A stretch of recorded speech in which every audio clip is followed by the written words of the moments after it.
What's up mga Rice? This is Pabos TV. For today's video, ang pag-uusapan natin is kung paano nga ba mag-bank transfer from PAYMAYA to Landbank. No? So, yan ang pag-uusapan natin. Bagong lahat, intro muna tayo para mukhang pro.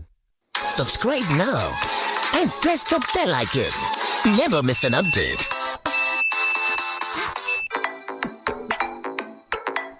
So guys, click lang natin dyan si PAYMAYA or Maya app, no? So, click lang natin. Kita nyo naman. At nandito na tayo sa dashboard ni PAYMAYA, no? So, nakikita yung balance natin dyan is 50,000 plus, no? So, papadala natin dyan is punta tayo sa bank transfer.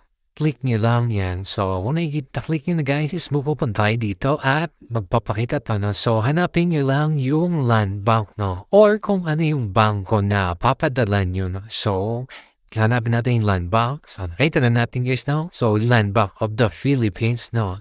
So, syempre, i-click lang natin yan kasi dyan tayo magpapadala ng pera, no? Or magta-transfer, no? So, click. And then, ilalagay natin yung mga information natin dito guys, no?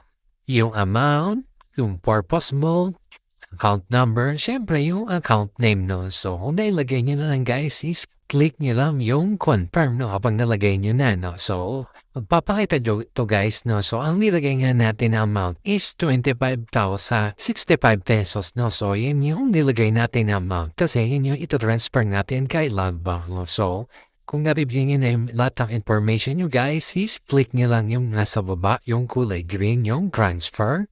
After nyo maklik guys, is hingi si PAYMAYA ng OTP PIN, no? So, or one-time PIN, no? So, magte-text naman yan sa number nyo at ilalagay nyo dyan yung PIN nyo, no? So, after nyan is verify lang, no? So, nandito na tayo sa resibo guys ni PAYMAYA, no? So, makikita nyo yung amount dyan is ang transfer ko nga pala dyan is 25,050 pesos, no? So, naging siya 25,065 pesos, no? Kasi may charge siya na 15 pesos, no? So, nakikita nyo, ganun lang guys. So, no, balik tayo sa dashboard ni PAYMAYA.